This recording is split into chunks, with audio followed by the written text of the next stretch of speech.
Ölüm, her insanın er ya da geç karşılaşacağı bir gerçek. Ama her toplum bu sona farklı bir anlam yüklemiş.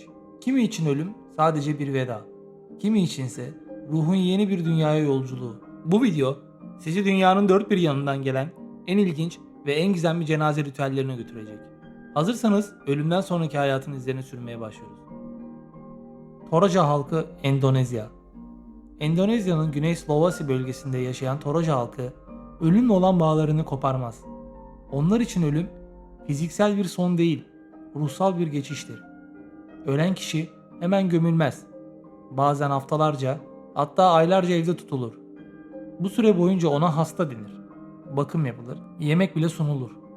En ilginç gelenek ise Manene adlı tören. Yıllar önce ölmüş akrabalar mezardan çıkarılır, temizlenir, saçları taranır, yeni kıyafetler giydirilir, sonra aileyle birlikte dolaştırılır ve fotoğraf çekilir. Amaç atalara olan saygıyı ve bağı sürdürmektir. Toraja halkı için sevgi ölümle bitmez. Tibet gökyüzü cenazesi. Tibet Budizminde bedenin bir önemi yoktur. Asıl olan ruhtur. Ruhun özgürce yeniden doğması için bedenin doğaya dönmesi gerekir. Bu yüzden ölüler toprağa gömülmez. Yüksek bir dağa götürülür, dua edilir ve sonra akbabalara bırakılır. Bu törene gökyüzü cenazesi adı verilir. Ruh göğe yükselir, beden ise doğanın döngüsüne katılır. Batı kültürleri için bu inanılmaz bir uygulama olabilir. Ama Tibet'te bu bir özgürleşme törenidir.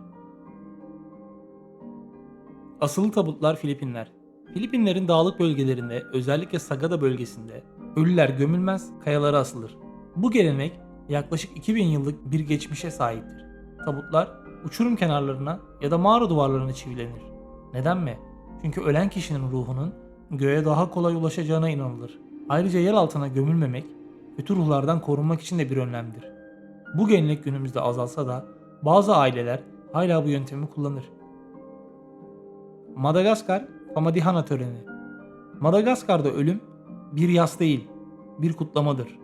Famadihana adı verdikleri gelenekte aile üyeleri mezardan çıkarılır. Yeni giysiler giydirilir, müzik eşliğinde dans edilir. Amaç ataların ruhlarını onurlandırmak, onlarla tekrar bir araya gelmek ve onların sevgisini tekrar hissetmek.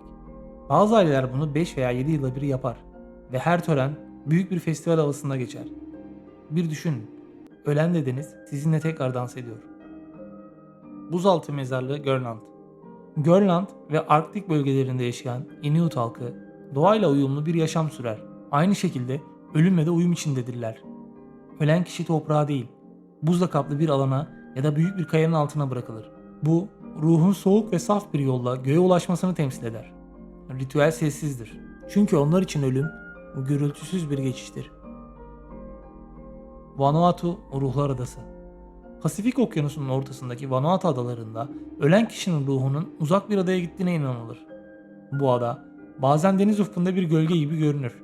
Ama kimse gerçekten oraya gitmez. Cenaze törenlerinde insanlar yüzlerini adaya döner. Dualar eder, ellerini gökyüzüne kaldırır. Burası yaşayanlarla ölüler arasındaki köprüdür. Ve o ada hem gerçek hem hayali bir dünya gibidir. Yanomami halkı Amazon ormanları. Brezilya ve Venezuela sınırındaki Amazon ormanlarında yaşayan Yanomami halkı ölünün bedeniyle bir bütünlük kurar. Beden önce yakılır, kalan kemikler ezilir ve bu kalıntılar muzla karıştırılıp kabile üyeleri tarafından tüketilir. Amaç basit ama derin. Ruhu kabilede tutmak, onu bırakmamak, onu bir parçaları haline getirmek. Batı kültüründe düşünüldüğünde oldukça radikal ama onların inancında bu en kutsal bağdır. Japonya Katsuoge töreni. Japonya'da cenazeler genellikle yakılarak yapılır. Ama yakma işleminden sonra özel bir tören yapılır. Katsuge. Bu törende aile üyeleri kalan kemikleri özel çubuklarla toplar ve kemikler dikkatlice urnaya yerleştirilir. Tüm süreç sessiz, saygılı ve düzenlidir. Bu hem ruhun uğurlanması hem de ailenin son vedasıdır.